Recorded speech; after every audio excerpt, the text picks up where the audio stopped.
Buenos días, hermanos, que Dios le continúe bendiciendo.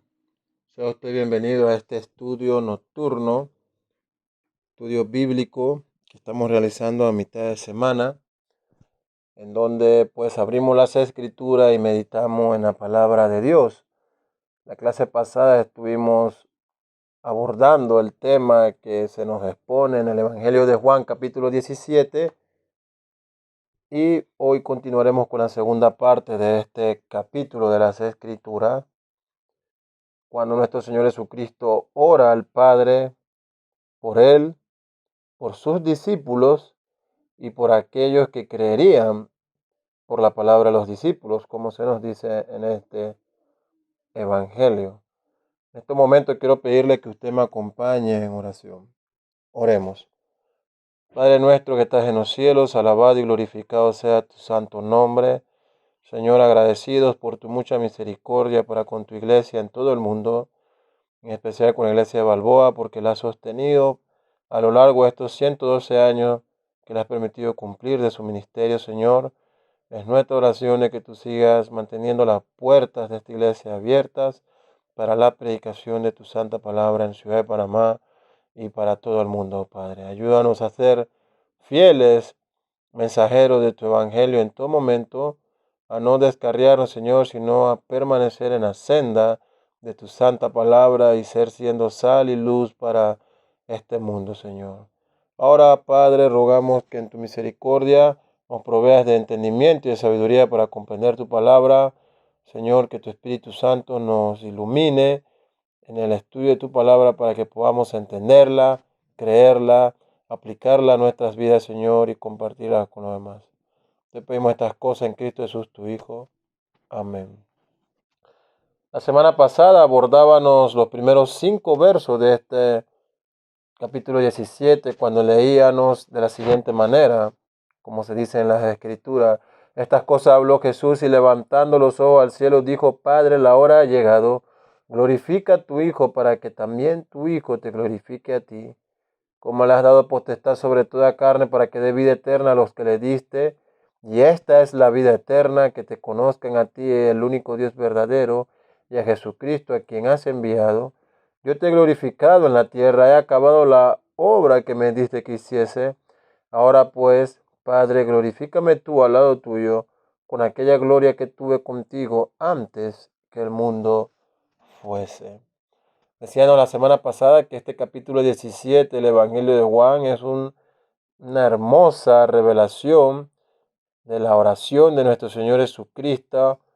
Vemos sus palabras tan claras y majestuosas y que nos sumergen en profundidades insondables de la comunicación intertrinitaria entre el Padre y el Hijo, abarcando toda la extensión de la historia redentora. Jesucristo ora aquí de temas tan preciosos dentro de la doctrina cristiana como lo son la elección de los creyentes, la glorificación, la regeneración, la revelación, la iluminación, que te conozcan a ti, dice Jesucristo, que le ilumines tu conocimiento a ellos sobre la santificación y la perseverancia también. Es ciertamente un pasaje hermoso en las Escrituras y nos muestra la necesidad de orar hoy más que nunca. El creyente está llamado a ejercer esta disciplina espiritual en su vida de la oración y de la lectura de la palabra de Dios. Recordábamos la frase del puritano inglés del siglo XVII, Thomas Watson, cuando él dijo: un hombre piadoso no puede vivir sin la oración. Un hombre no puede vivir a menos que respire, ni el alma puede vivir a menos que respire sus deseos ante Dios. Así que vemos que cuando Jesús aborda esta oración, él dice, las Escrituras nos dicen que él levantó sus ojos al cielo y habló. Y ciertamente recordamos que cuando Cristo habla, todos debemos callar. Él empieza diciéndole al Padre: Padre, ha llegado la hora, es momento, Señor, de ir al siguiente paso. Él está rumbo a la cruz y está cercano a ese sacrificio. También vemos que a él pide esto por él. Dice, Padre, glorifícame. Glorifica a tu Hijo para que también tu Hijo te glorifique a ti. Y esto es importante, como dice el verso 2, y hacíamos mucho énfasis la semana pasada sobre esta declaración absoluta de parte de Cristo. Tú me has dado toda potestad. Soy el Señor. Tengo el poder absoluto para dar vida eterna a todos los que tú has elegido para que yo le redima. Cuán maravilloso es esta verdad. Padre, he venido para hacer tu voluntad, para que las personas tengan vida eterna y que esta vida eterna llegue a través del conocimiento tuyo, como Cristo también reveló en otros pasajes de la Escritura. Él ha dicho, yo he venido a mostrarle al Padre. He venido a salvar a todos los que me has dado. Jesucristo salvará a cada hombre y mujer de acuerdo a los propósitos de Dios, a esos propósitos hechos por el Padre antes de la fundación del mundo por medio de la predestinación. Y eso nos debe dar tanta paz a nuestras vidas. Ahora vemos que él empieza de los versos 6 en adelante, que es lo que queremos leer hoy. Él empieza ahora a pedir por sus discípulos algunas cosas al Padre y leemos lo que nos dice el verso 16 en adelante. He manifestado tu nombre a los hombres que del mundo me diste. Tuyos eran y me los diste, y han guardado tu palabra. Ahora han conocido que todas las cosas que me has dado proceden de ti, porque las palabras que me diste les he dado, y ellos las recibieron, y han conocido verdaderamente que salí de ti, y han creído que tú me enviaste. Yo ruego por ellos, no ruego por el mundo, sino por los que me diste, porque tuyos son. Y todo lo mío es tuyo y lo tuyo mío, y he sido glorificado en ellos, y ya no estoy en el mundo, mas estos están en el mundo, y yo voy a ti. Padre Santo, a los que me has dado, guárdalos en tu nombre para que sean uno, así como nosotros cuando estaba con ellos en el mundo. Yo los guardaba en tu nombre a los que me diste, yo los guardé. Y ninguno de ellos se perdió, sino el hijo de perdición, para que la escritura se cumpliese. Pero ahora voy a ti y hablo esto en el mundo, para que tengan mi gozo cumplido en sí mismo. Yo les he dado tu palabra y el mundo los aborreció, porque no son del mundo, como tampoco yo soy del mundo. No ruego que lo quites del mundo, sino que los guardes del mal. No son del mundo, como tampoco yo soy del mundo. Santifícalos en tu verdad. Tu palabra es verdad. Como tú me enviaste al mundo, así yo los envío al mundo, y por ellos yo me santifico a mí mismo, para que también ellos sean santificados en la verdad. Hasta aquí la lectura de la palabra de Dios. Aquí notamos un paso gradual en la oración de Jesucristo. Él pasa de pedir por él para ahora pedir por sus discípulos. La gloria de Jesús es la salvación de sus seguidores. Así pues, al centrar la atención en su obra en pro de ellos, el Hijo afirma que ha manifestado o dado a conocer el nombre del Padre a ellos. Lo que Jesús está haciendo es dado a conocer al Padre. Él dice, he manifestado tu nombre. Verso 6, es decir, la identidad íntima de Dios ha sido revelada por medio del Hijo a los discípulos y por consiguiente a todos los que creerán, a todos los creyentes en la actualidad. Les ha manifestado para que lleguen a conocer al Padre, y este conocimiento, como ya hemos observado, es la vida eterna. Jesucristo dice que te conozcan a ti, al único Dios verdadero. Esa es la vida eterna. Él agrega, tuyos eran y me los diste. En primera instancia se aplica a los discípulos de Cristo, pero de igual forma a todos los elegidos por el Padre, que Él ha entregado al Hijo para que sean redimidos. Siempre han sido propiedad de Dios, están en este mundo, pero pertenecen a Dios de la misma manera nosotros hoy pertenecemos al Padre. Hemos sido predestinados para ser hechos hijos en Jesucristo. Sigue diciendo Jesús, ellos han guardado tu palabra. Cuán maravilloso. ¿Puede el Señor decir eso de nosotros hoy? Como se nos dice en el verso 6 de Juan 17, tuyos eran y me los diste y han guardado tu palabra. ¿Puede decir eso Dios, Cristo, ante Dios de cada uno de nosotros? Señor, ellos han guardado tu palabra. Hermano, una verdadera evidencia de una conversión genuina es que el creyente, el que ha sido convertido, guardará la palabra de Dios. Esta oración de Jesús por sus discípulos es hecha algunas horas antes de su muerte. Todos estos hombres estarían próximos a abandonarle ante la prueba de la cruz. Pedro le negaría, el resto huiría, se esconderían por temor. Sin embargo, Jesús, que conoce todos los corazones, dice, hechos han guardado tu palabra. Ahora han conocido que todas las cosas que me has dado proceden de ti, porque yo les he dado las palabras que tú me diste para que le diese. Y ellos la han recibido, está diciendo Jesús. Jesús está orando esto por estos discípulos. Ellos han conocido, oh Padre, verdaderamente que salí de ti. Han creído que tú me has enviado. Nótese la sucesión de los verbos utilizados de forma progresiva en esta oración. Denotan cada uno de los pasos que lleva el Evangelio cuando es predicado. Dios da el mensaje, ellos han conocido, ellos han recibido, ellos han creído. Muchas ocasiones queremos que las personas reciban un mensaje que no conocen y que crean algo que no están dispuestos a recibir.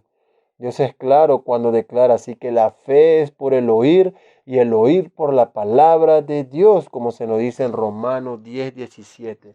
Le decimos a las personas, tú solo debes creer, nada más creer. Sin embargo, el creer es el resultado de haber recibido la manifestación del conocimiento del Dios verdadero. El teólogo William Hendriksen, en su comentario al Evangelio de Juan, dice lo siguiente: como resultado de las palabras que les dije y que han recibido de ti, estos hombres han llegado a reconocer que todo lo que me has dado, el esplendor de tu gloria reflejada en mí, mis palabras y mis obras provienen de ti. Mis palabras que me diste, yo les di, las recibieron, creyeron y guardaron. Y reconocieron con reconocimiento genuino que procedo de ti, de tu misma presencia, de forma que en toda mi misión te represento de verdad. Sí, creyeron que tú me comisionaste. Hasta aquí el comentario de William Hendriksen. Hemos aquí notado el principio que la iglesia tiene y ha creído y que los reformadores llamaron como la sola fe. Y es que tengo que decirlo una y otra vez, aunque sea incómodo para algunos, pero es que estas doctrinas antiguas no son doctrinas creadas por los reformadores, ni por algún teólogo en específico, ni algo nuevo de hoy, como muchos se atreven a acusar. Son las doctrinas bíblicas históricas dadas por el Padre en su revelación a través de los instrumentos humanos que Él utilizó para darnos las escrituras. La sola fe, como llamaron los reformadores, solo fue un nombre para identificar una doctrina que ya estaba en las escrituras y que la iglesia ha creído. El creer en la obra de Cristo, que Él procede del Padre, que nos ha revelado al Padre y que cumplió la obra del Padre y que nos salva, es el medio para la salvación. La fe en Cristo, solo la fe. Sigue diciendo en el verso 9 y 10, yo ruego por ellos, no ruego por el mundo, sino por los que me diste, porque tuyos son, y todo lo mío es tuyo y lo tuyo mío, y he sido glorificado en ellos. Jesús ruega por ellos. ¿Por quiénes? Por los elegidos. Yo ruego por ellos, no por el mundo. Cuán difícil es esta verdad. Cuán difícil es esta verdad. Una salvación efectiva, o como se le conoce también aplicada a algunos. Jesús dice, yo ruego por ellos, por los elegidos, en este caso en la interpretación directa por los discípulos, y vamos a observar más adelante que también por los que creerán en la palabra de ellos. Yo ruego por ellos, no por el mundo, a fin de que se puedan aplicar todos los méritos de su redención a los que han sido dados por el Padre, porque estos que le han sido dados, por esto que el Padre le ha dado y elegido, Él da su vida. En consecuencia, también es por ello y solo por ellos que ruega constantemente. Jesucristo está hoy intercediendo ante el Padre. ¿Por quién? ¿Por todo el mundo? No, por su iglesia. ¿Y quiénes forman su iglesia? Sus redimidos, aquellos a quien el Padre le ha dado para que sean salvos por su obra. ¿De qué habla Jesús? ¿Es esto acerca de un principio de redención limitada? Él está rogando al Padre solo por algunos. Está limitada la salvación por algunos. El Padre ha provisto salvación para todo el mundo. ¿O solo ha elegido a algunos de este mundo para mostrar su misericordia, hacerlos objetos y vasos de su gracia y de tal manera depositar en ellos toda su misericordia y gracia y redención obrada en Cristo, de tal forma de que solo estos que han sido elegidos sean salvos en el día final, para mostrarle al mundo entero que es caído, cuán grande Él es de misericordia, de tal forma que aunque todos merecen el infierno y la condenación, Él se ha placido salvar a través de Cristo a algún remanente que solo Él conoce quiénes son en cantidad, y a quienes Él ha elegido sin que hayan hecho obra alguna, sino que en un momento Él, el soberano Dios, se plació predestinarlos sin que hayan hecho algún mérito propio para otorgar en un momento dado de la historia su salvación en su vida, de forma tan efectiva que ahora estos incrédulos que eran blasfemos contra Dios y enemigos de Dios, ahora se vuelvan en arrepentimiento de tal manera de que abandonen su pecaminosa vida y vivan una nueva vida de santidad y pureza, recibiendo en sí todo el vituperio a causa del nombre de Cristo, cosa que en el pasado no estarían dispuestos a hacer porque eran hijos del diablo, pero que ahora a través de la fe en Cristo han sido redimidos, hechos hijos, adoptados, de tal forma que ahora viven una vida santa ante Dios, igual como su Padre, porque su Padre ha dicho, sin santidad nadie verá a Dios. ¿Acaso Cristo está orando aquí de una redención limitada? Lo que tú me has dado, yo lo he guardado y no ruego por ellos, no ruego por todo el mundo, sino solo por ellos. Si usted no quiere ver esta verdad, querido oyente, hay un problema, porque es clara las escrituras en este aspecto. Jesús responde, he dado vida a todo lo que el Padre me ha dado. Expiación limitada. He manifestado a Dios a todos a quien el Padre me ha dado para que me revele. Fe limitada. Y estoy rogando al Padre por aquellos a quienes Él me ha dado, a quienes ha sacado del mundo, para que el Padre le dé todo lo que es mío. Intercepción limitada. Yo no lo merezco, usted tampoco. Éramos hijos de ira, merecemos toda la justicia de Dios y la paga por nuestro pecado. Y sin embargo, a ese soberano ser todopoderoso le ha placido darnos gracia. Oh, cuánta alegría y gozo eso representa para mí. Sigue diciendo en el verso 11, y ya no estoy en el mundo, mas estos están en el mundo. Y yo voy a ti, Padre Santo, a los que me has dado, guárdalos en tu nombre, para que sean uno así como nosotros. Jesús habla aquí como si el Calvario hubiera pasado, tan seguro está del Calvario. En su pensamiento ya está ahora camino al Padre. Con esta situación ideal como base de su ruego, Jesús menciona el hecho de que con respecto a la presencia visible, deja a los discípulos en un mundo malo, pero ello sigue con toda naturalidad el ruego, Padre Santo, guárdalos en tu nombre, el que tú me diste. En el original, la expresión griega aquí usada da en el siguiente sentido en las palabras de Jesús. Su traducción sería así: y más nunca estoy en el mundo, mas ellos están en el mundo, y voy junto a ti, Padre Santo. Guarda a estos que me diste en nombre tuyo, para que sean uno así como nosotros. Guarda a estos que me has dado en tu nombre. Y es que la salvación ha sido obrada como con la única forma de llevar gloria al nombre de Dios. En el Salmo él dice: yo lo salvé por amor de mi nombre. El verbo griego para la palabra guardar es tereos o teros. Implica la idea de mantener a salvo y preservar, de vigilar, de poner el ojo sobre algo o alguien. Puede implicar también una fortaleza o líneas llenas de aparatos militares para garantizar la salvación. El cielo ha sido preparado por Dios para preservar a los que Él ha deseado guardar en su nombre. Tengamos eso claro. La iglesia va a prevalecer. No hay virus, ni pandemia, ni gobierno, ni hombre alguno que destruya a la iglesia. A todos aquellos que se atreven a llamar a la iglesia cobarde y decir que la iglesia está destruida hoy por esta pandemia, arrepiéntanse, porque la iglesia de Cristo es victoriosa y el evangelio no está restringido a una cuarentena. Se sigue predicando de la misma forma en que usted hoy está escuchando este audio. Téngalo claro, porque esta es la iglesia de Cristo, la que el Padre ha guardado en su nombre.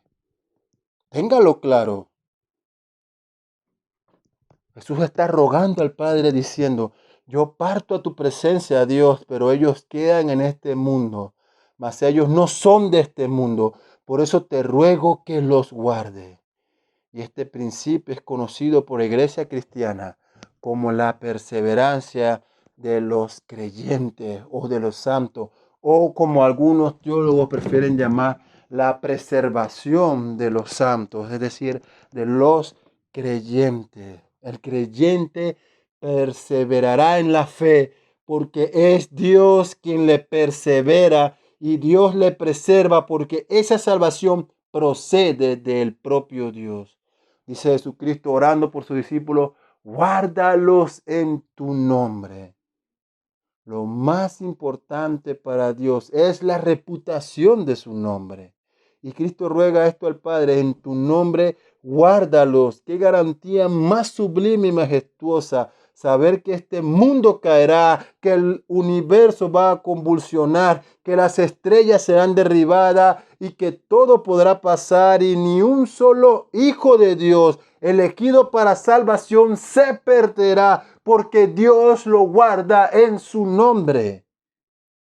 Sobre esto dice Judas escribiendo en su capítulo 1, verso 24 al 25: aquel que es poderoso para guardarnos sin caída. No se refiere a que el creyente no podrá pecar, tropezar. Se refiere a que aunque tropiece y peque, se levantará y será sostenido y guardado sin caer de la salvación. Judas y Pedro, dos casos del Nuevo Testamento. Ambos pecaron gravísimamente, el mismo pecado. Uno traicionó a Cristo y le entregó. El otro traicionó a Cristo negándole y maldiciendo, dice la Escritura: no conozco a este hombre. Por lo menos Judas fue directo y le besó y le entregó cara a cara ante los alguaciles y los fariseos. Pero Pedro fue hipócrita, lo traicionó y negó y aún maldijo diciendo: no sé de qué hablas, mujer, no conozco a este hombre. Dos pecados severos, dos caídas muy difíciles. Uno fue levantado y perdonado y el otro no. Porque las Escrituras nos dicen que Judas no había sido llamado para salvación. En cambio, el propio Cristo, ante la caída de Pedro, Ha dicho Pedro, ciertamente Satanás te ha pedido para zarandear, pero yo he rogado al Padre que una vez levantado, vuelvas a tus hermanos. Estoy parafraseando el texto. Porque Pedro sí había sido elegido y guardado para ser preservado. Algunas observaciones sobre este verso 11 de Juan 17. Hermano, la iglesia está en el mundo, pero el mundo no está en la iglesia. Cristo ora por una unidad. Él dice para que los creyentes sean uno, así como el Padre y el Hijo son uno. Pero hemos encontrado una división en la iglesia. Y por pecados de chisme, de bochinche, hermanos que no se hablan, ¿qué grande fuego puede iniciar la pequeña lengua?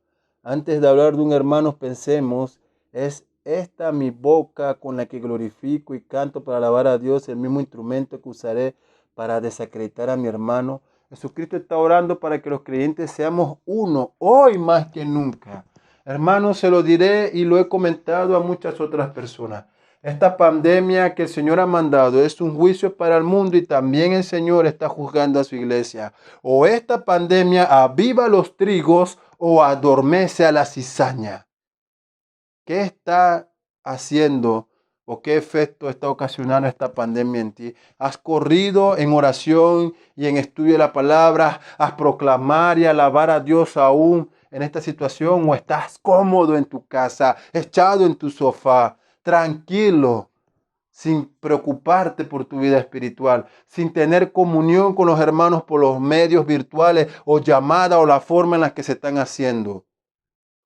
Esta pandemia o aviva los trigos o adormece a la cizaña. El Señor ora por unidad. La iglesia hoy está más unida en oración por la iglesia local y la iglesia universal. Hermano, nuestro periodo en este mundo es temporal. Estamos aquí de paso. No debemos dejarnos atraer por el mundo. No podemos pensar que el mundo es nuestro destino final. Nosotros no pertenecemos a este mundo. No hay que tener temor en el sentido de que este mundo no podrá destruir a la iglesia de Cristo porque la iglesia de Cristo es victoriosa en él. Podremos ser perseguidos y matados, encarcelados y vituperados, pero eso sería el camino que el Señor nos prepara para ir a su gloria eterna y estar con Él para siempre. Debemos tener valor de seguir con la cruz levantada de nuestro Señor Jesucristo y predicando el Evangelio de gracia a todo el mundo. A todo el mundo. Sigue diciendo, cuando estaba en el mundo con ellos, yo lo guardaba en tu nombre. A los que me diste, yo los guardé y ninguno de ellos se perdió, sino el hijo de perdición para que las escrituras se cumpliesen. Pero ahora voy a ti y hablo esto en el mundo para que tengan mi gozo cumplido en sí mismo. Es decir, durante todo su ministerio, por medio de la enseñanza y de los milagros, Jesús había cumplido su tarea como buen pastor de las ovejas. Por ello les había dicho él mismo, yo lo he guardado día tras día. Lo he presentado constantemente en oración a mi Padre. Ninguno de ellos se ha perdido, sino el hijo de perdición. Todos fueron preservados por Cristo, solo se perdió Judas. Esto no quiere decir que el plan de salvación había fracasado en Judas y que la voluntad, es decir, el libre albedrío o la libre elección de Judas se había opuesto a la de Cristo y que Judas había vencido al rechazar al Cristo. Al contrario, el mismo Cristo dice, para que se cumpliese las escrituras. Es una forma muy clara de decir, para que se cumpla tu palabra. Es así solo y solo será que tu palabra se ha cumplido y a quien tú has elegido no salvar, no has sido salvo. En el original la palabra cumpliera se entiende como completar. Pregunto nuevamente, ¿hay en estos pasajes algún principio de expiación limitada? ¿Dios está usando su derecho soberano o Dios se está oponiendo a la soberanía del hombre? ¿Es injusto que Dios intervenga en nuestra vida y nos salve porque tenemos el derecho de elegir si queremos o no ser salvos? Querido oyente, si Dios no interviene en nuestra vida, nunca seremos salvos, porque todos los designios de nuestro pensamiento y de nuestro corazón son de continuamente hacer el mal. Verso 14 al 16, yo le he dado tu palabra y el mundo los aborreció. ¿Por qué el mundo aborrece a la iglesia? ¿Por qué se oponen que la iglesia abra o cante o predique? Porque guardamos la palabra de Dios. Sigo leyendo.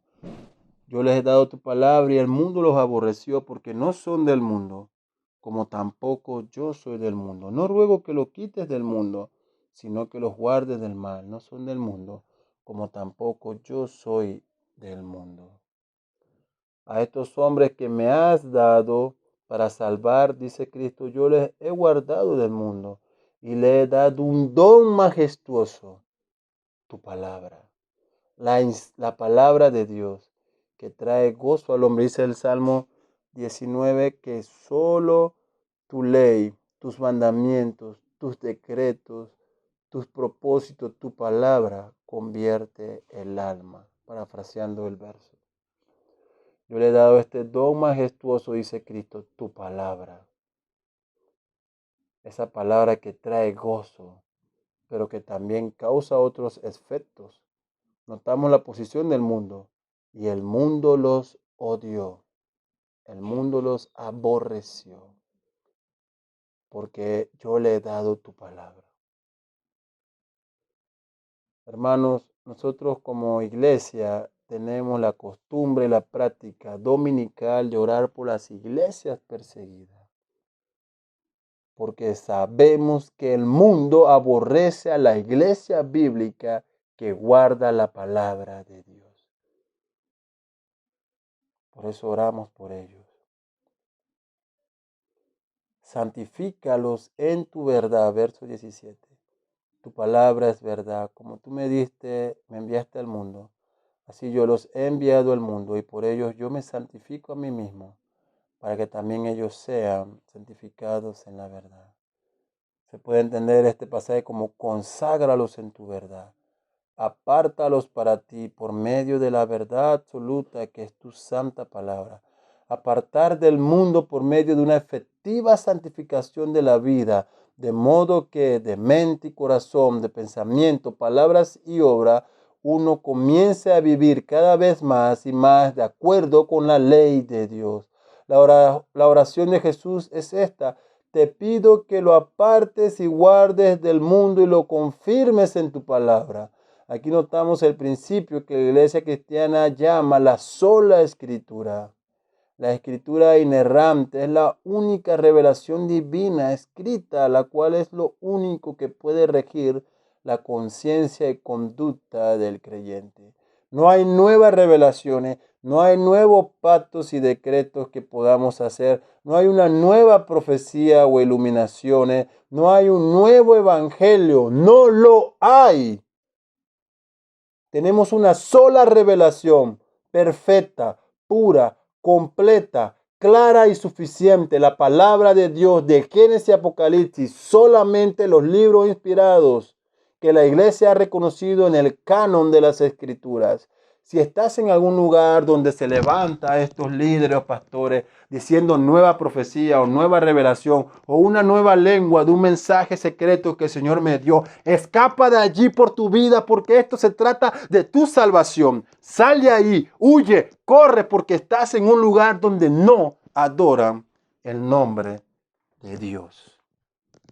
Las escrituras están claras Y la iglesia cristiana bíblica sí cree en las profecías. ¿Cuál es la que están en las escrituras? La que el Señor nos ha dado y revelado. Ya, hasta allí, no hay más. El Señor ha provisto un medio para que su evangelio sea dado a conocer. ¿Cuál? La predicación. Solamente tengamos eso claro. Solo tenemos la pura, inerrante y perfecta, completa y suficiente revelación de Dios en su palabra que conocemos como la Santa Biblia, la cual nos consagra, nos guarda del mundo y nos preserva para Dios. Hermanos, hemos llegado hasta esta parte de este pasaje y damos gracias a Dios. Damos gracias a Dios por su elección soberana. Damos gracias a Dios por su redención efectiva en nuestra vida. Damos gracias a Dios por su preservación absoluta para mantenernos en el camino. Damos gracias a Dios por su consagración dada al creyente a través de su santa palabra. Oh Dios, damos gracias porque esta obra es tuya, solo tuya y no nuestra, Señor. Como tus hijos estamos agradecidos y rogamos, Señor, de que tú sigas haciendo tu obra hasta el día final cuando venga tu Hijo Jesucristo, Señor, a juzgar al mundo, Padre. Haz tu obra, Señor. Persevera por siempre. Te lo pedimos en Cristo Jesús, tu Hijo. Amén. Que Dios le bendiga.